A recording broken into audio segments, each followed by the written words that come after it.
s'agit de Witch and Mercenary chez Doki Doki, sorti le 7 janvier.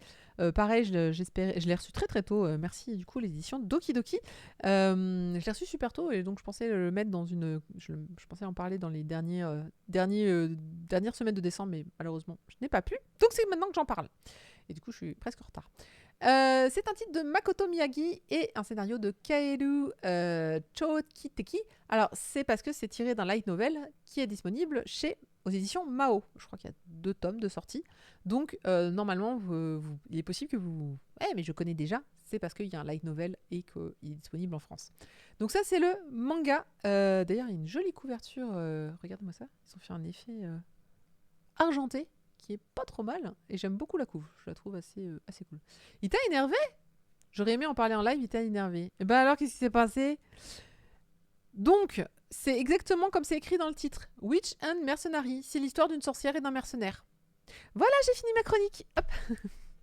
Bon, le début, c'est un mercenaire et toute une armée et le fils du patron du coin. Donc, on est dans un monde heroic fantasy. Donc, le fils du roi, je sais quoi, du noble à qui appartient les terres. Et ils arrivent pour buter une sorcière. Parce qu'ils disent, il y a une sorcière dans le coin. Il faut la tuer. Ok, pourquoi, comment? On n'en sait rien. On te dit rien. D'ailleurs, tout le monde est là en mode, non mais il n'y a pas vraiment des sorcières. C'est pas possible. Donc, ils se pointent devant une baraque et là, il y a une nana. Et la nana, elle va utiliser des pouvoirs magiques et elle va tous les niquer. Ok, les sorcières existent, très bien. Maintenant, on en est tous persuadés. Bon, sauf que tout le monde est mort, sauf un. Le mercenaire. Le mercenaire arrive à voir la magie de la sorcière et donc du coup arrive plutôt bien à l'éviter ou plutôt bien à la parer ou à répondre. Et donc du coup, il va malmener la sorcière en mode je réplique un petit peu à tes attaques. Et la sorcière lui dit et le mercenaire se dit bon, on arrête là, je me barre. Et elle fait tu me tues pas? Non, je te tue pas. Il dit qu'est-ce qui va se passer si je te tue? Donc elle s'imagine le truc, elle fait bah tu me coupes la tête. Tu repars voir le père du noble lion là que je viens de tuer et tu lui dis hey, toute votre armée a été décimée, votre fils est mort, mais j'ai réussi à tuer. Moi je suis un mercenaire, vous me connaissez pas, mais votre fils m'avait embauché. J'ai réussi à tuer une nana inconnue au bataillon. Il paraît que c'était une sorcière et que c'est elle qui a tué tout le monde. Et du coup elle fait hey, si tu dis ça, tu vas te faire tuer. Il fait oui, on est tous d'accord, donc du coup, je ne vais pas te tuer. Et je vais m'en aller, et de toute façon, j'ai embauché mon argent, tout le monde est mort. Allez, salut. Et là, elle lui dit bah non, en fait, moi, je veux bien t'embaucher. Protège-moi et allons-nous-en. Quittons ce pays, partons dans une autre contrée et voilà. Parce que, les temps qui courent pour les sorcières, c'est un petit peu chaud. En plus, là, tout le monde est mort, donc autant te dire qu'il pourrait revenir des gens. Donc, je te propose, on part en voyage, toi et moi. Je te paye et on change de pays.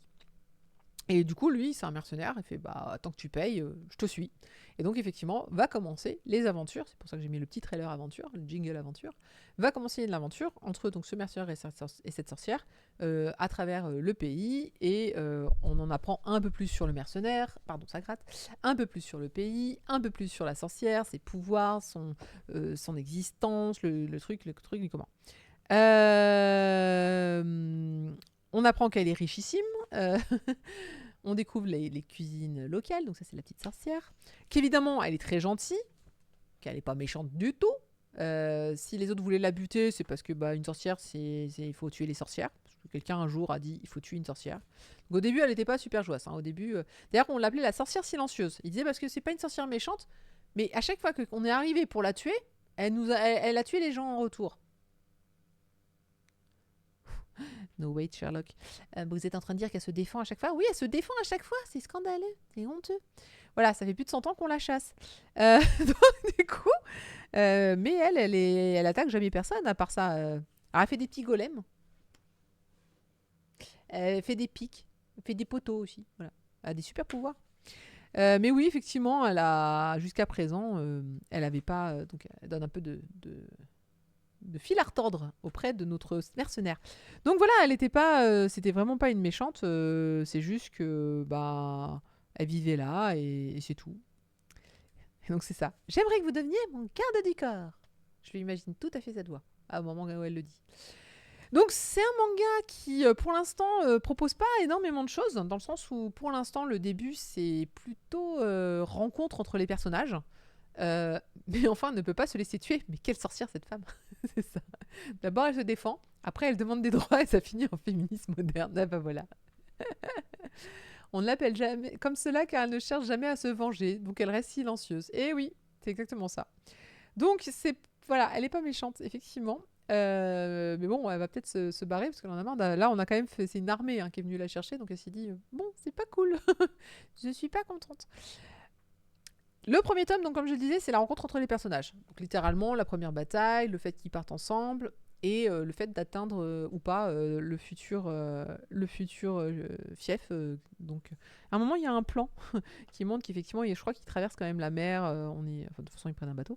Ils traversent la mer et c'est pas le pays d'à côté en fait où ils vont. Hein. C'est un petit peu plus loin. Oh, il y a des j'avais oublié les créatures bizarres. Je vais pas tout vous dire. Est-ce que je peux avoir le plan, s'il vous plaît? Non, je l'ai pas. Oh. Bon. Oh, j'étais sûre qu'il le disait à un moment. Non, mais c'était juste pour montrer que voilà, on est quand même sur un pays qui a été inventé assez large, je trouve. Enfin, en tout cas, l'auteur a prévu le truc un peu grand. Ah tiens, les choses qui étaient un peu... C'est un peu plan-plan tout ça. T'as vu un plan? Ouais, il y a un plan à un moment. Il n'y a pas un plan? J'ai rêvé le plan. Mais je me souviens d'un plan où on voyait justement qui traversait. Non. Bon, d'accord, j'ai rêvé. C'est pas grave. Non, le truc qu'on peut dire, c'est que le monsieur, au début, je l'ai pris pour Guts comment il s'appelle oh là, fatigué. Berserk, parce qu'il manie une immense épée qui fait beaucoup penser à Berserk du coup.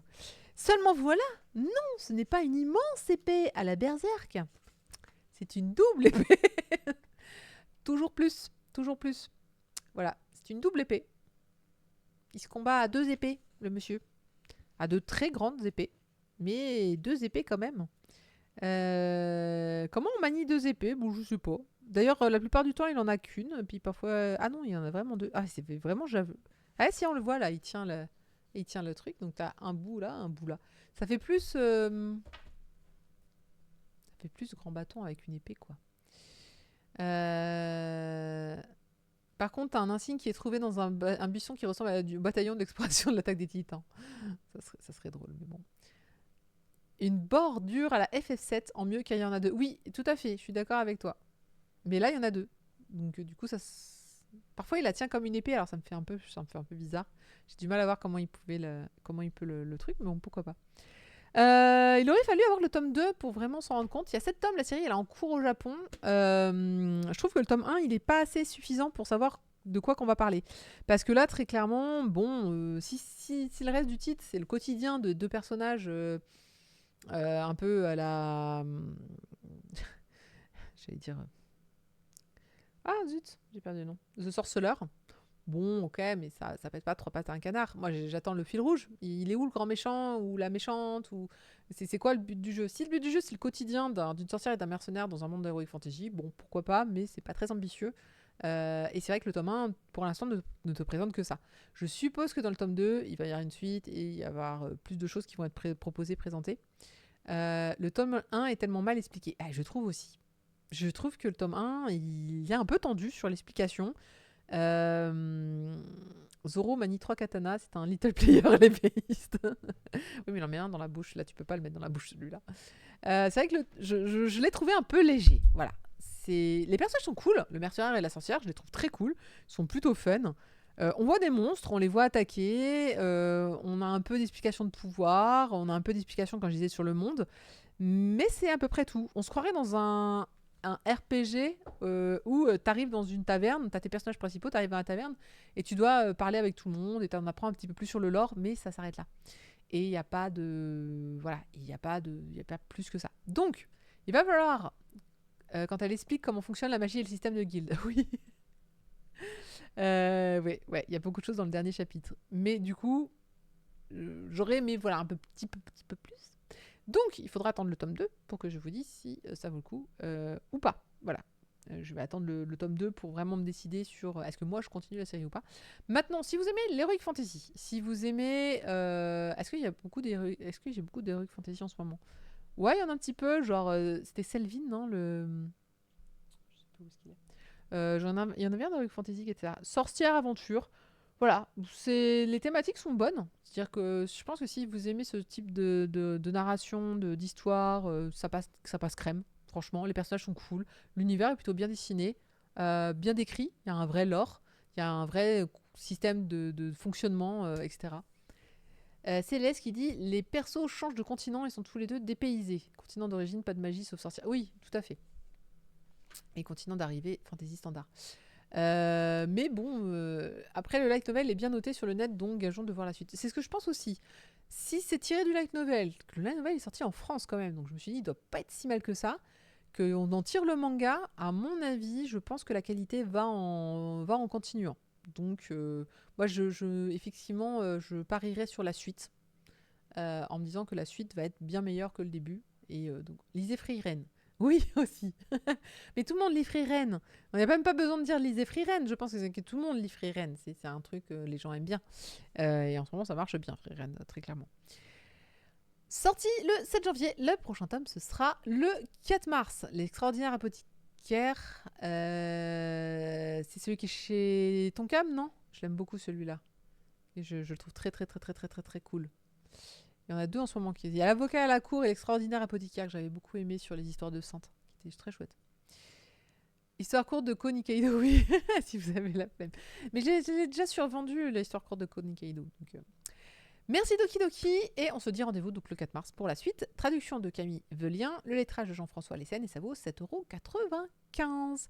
On va passer au dernier manga de la soirée.